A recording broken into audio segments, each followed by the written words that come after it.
on va parler de la posture des marques, si finalement la posture des marques n'était finalement qu'un prérequis qui n'est aujourd'hui plus suffisant pour se distinguer de la concurrence et être choisi.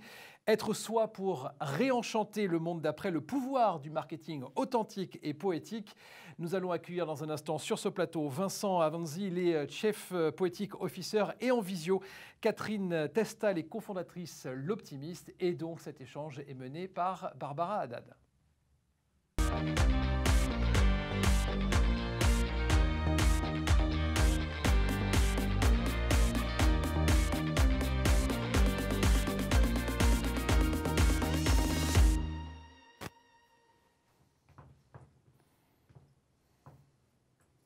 Bonjour à toutes et à tous, bonjour Catherine, bonjour Vincent. Nous allons passer ensemble une vingtaine de minutes sur un sujet peut-être un peu plus disruptif que le marketing traditionnel. On va vous parler d'enthousiasme, d'authenticité.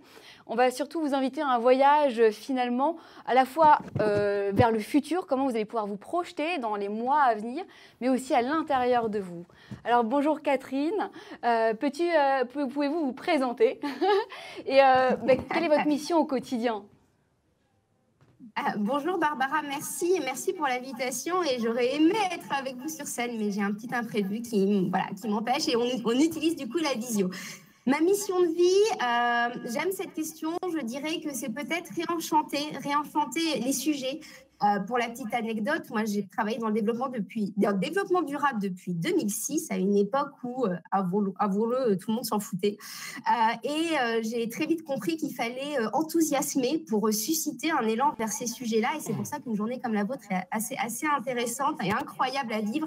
Et mon enjeu, ça va être de mettre en avant des initiatives positives, que ce soit dans le domaine du travail et peut-être d'émerveiller, d'apporter une touche de sympathie en travaillant sur des thématiques pas forcément faciles. Donc, on va dire ça. Vincent, est-ce que vous pouvez faire le même travail, on va dire, si vous présentez, comment est-ce que vous réenchantez le monde un peu au quotidien ? Avec le pouvoir des mots. Enchanté, je suis un Chief Poetic Officer et je me suis donné comme mission de vie de réenchanter le monde avec la poésie. Et c'est pour ça que j'accompagne des entreprises sur leur storytelling, sur des dirigeants pour leur discours et aussi en fait pour faire émaner de l'ensemble des salariés quelles peuvent être les valeurs et tout le discours qui peut sortir pour représenter les marques.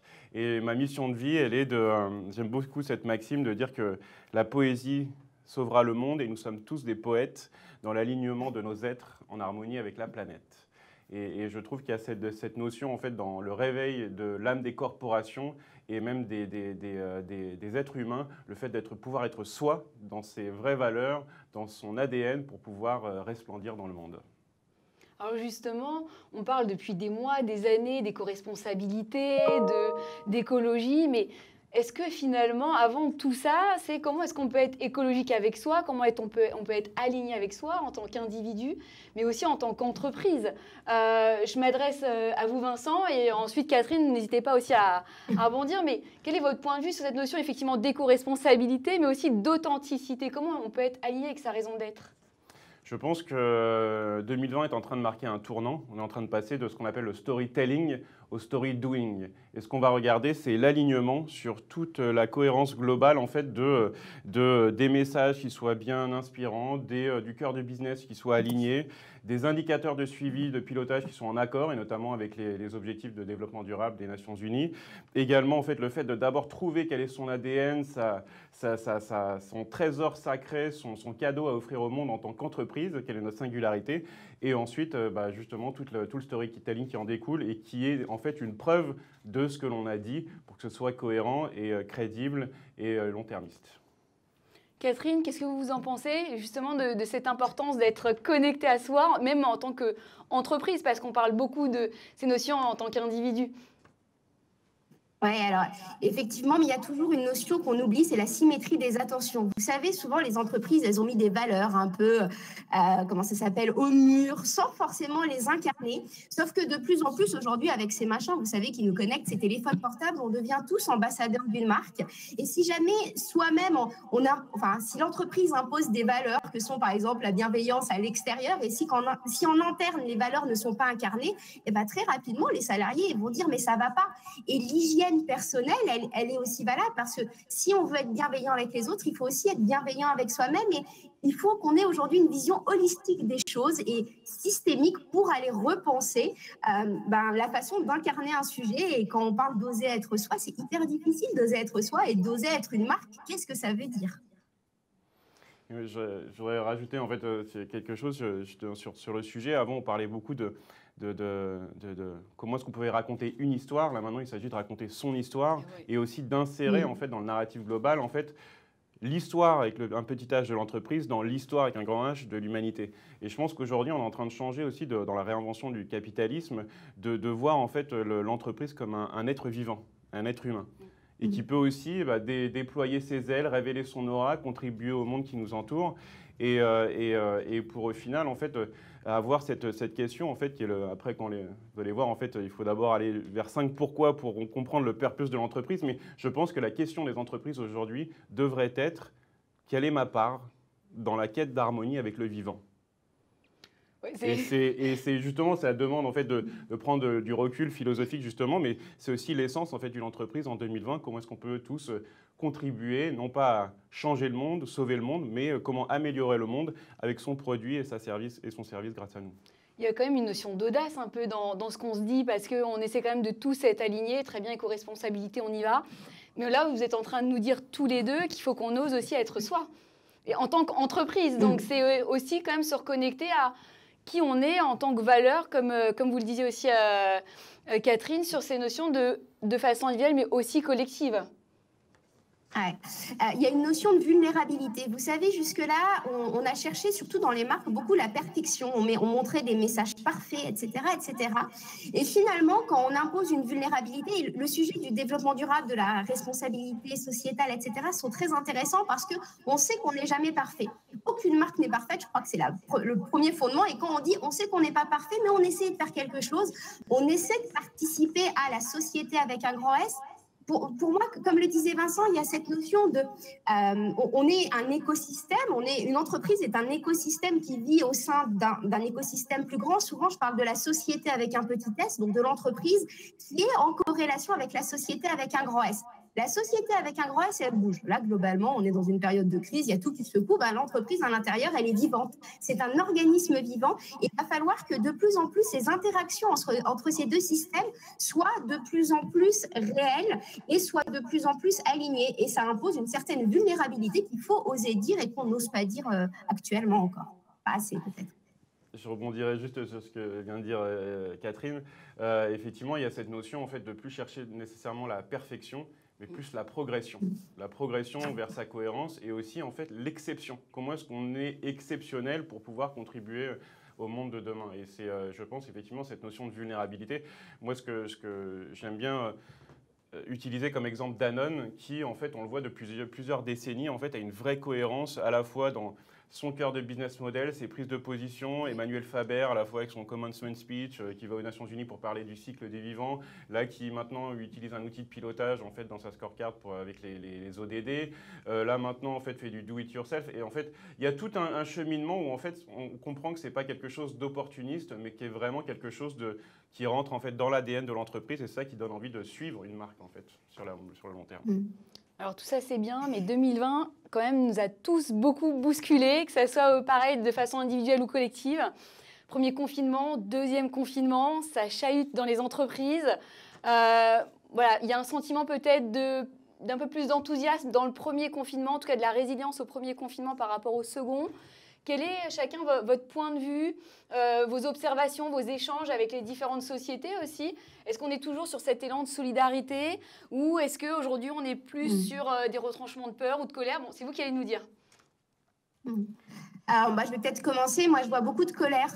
Il faut savoir qu'avec l'optimisme, de fait, et vu que je suis très active sur les réseaux sociaux, j'ai plein de gens qui m'envoient des messages et leurs ressentis. Mais c'est 3, 4, 5 pages Word parfois. Ils me racontent ce qu'il se passe. Et c'est vrai qu'il y a beaucoup de colère. Et il y en a d'autres qui se disent que c'est une incroyable source de changement et d'exploration en demain.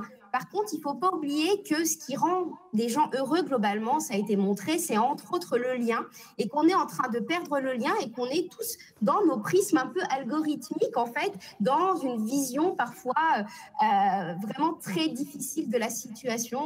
On perd des proches, mais il y a une sorte de solitude qui est en train de monter parce qu'on est même en train de s'engueuler dans les foyers, parce qu'on est pro-vaccin, anti-vaccin, pro-virus, anti-virus, etc., etc. Et il y a une solitude qui émane, et de fait, il va falloir qu'on reconnecte de plus en plus avec l'individu qui n'a personne en fait à qui se relier, parce qu'il y a un déficit de confiance global, hein, on ne sait plus en qui avoir confiance, et on croit ce qu'on a envie de croire en plus. Et du coup, il va falloir beaucoup de bienveillance, beaucoup de allez-y, ça va bien se passer, et le répéter à tout le monde probablement.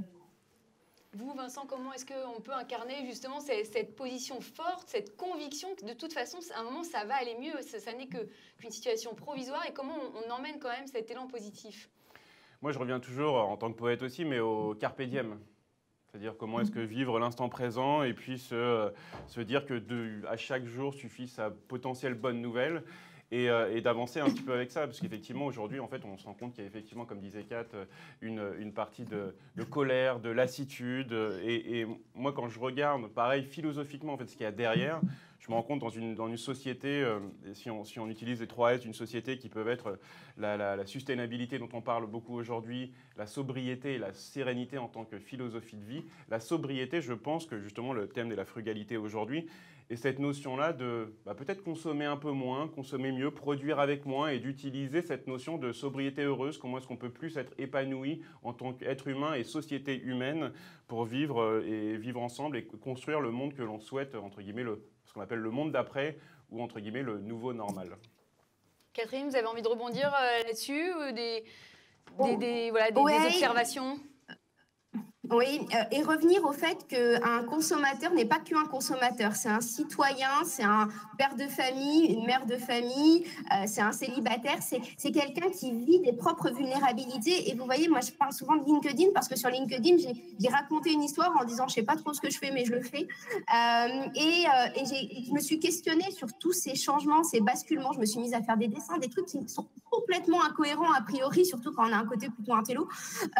Et de fait, les gens se sont dit « Ah tiens, elle est comme moi ».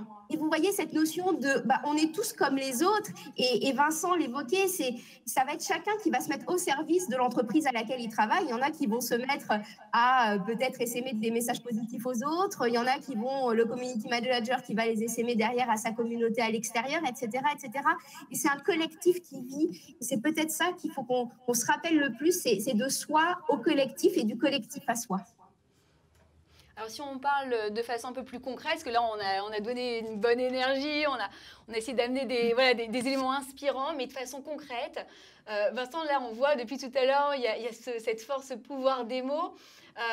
Est-ce que vous pouvez nous montrer finalement comment ce pouvoir des mots, il peut être générateur d'enthousiasme, d'action, d'innovation?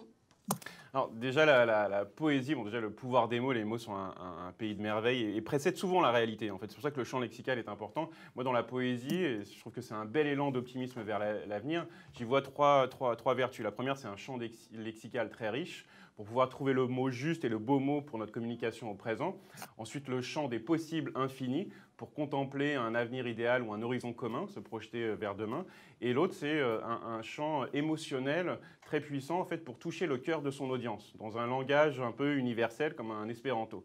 Parce que poésis, en fait, en grec ancien, ça veut dire créer, faire. Donc le poète ou la poétesse, en entreprise aussi, et ce sont des personnes en fait, qui créent de nouveaux mondes, et des nouveaux normalités également, comme le terme est usuel. Du coup, je vais vous...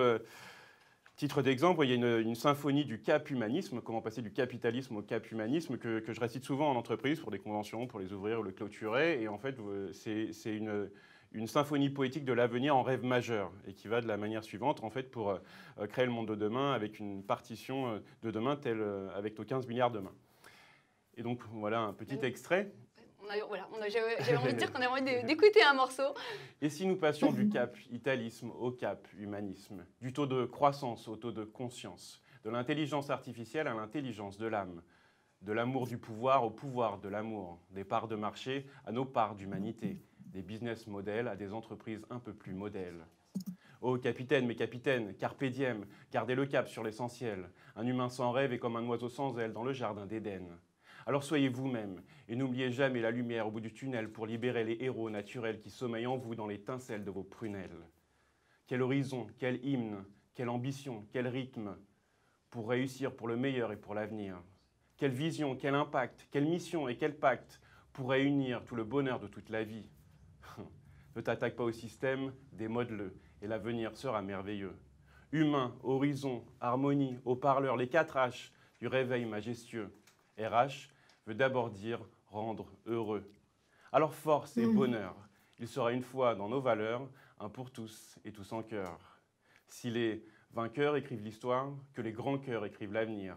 La vie est belle et rebelle, donc ensemble vont nos rêves vers une économie vertuelle.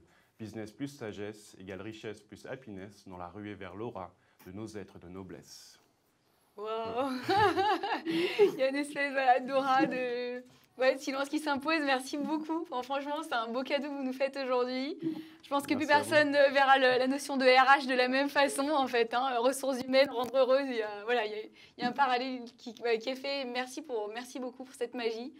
Faut rebondir.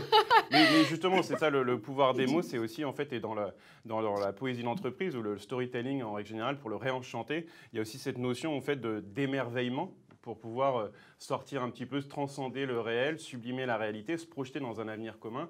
Et justement, les outils, c'est aussi de trouver des slogans inspirants ou fédérateurs, créer des néologismes, des nouveaux mots, trouver des beaux mots qui inspirent plus que des termes du jargon d'anglicisme d'entreprise.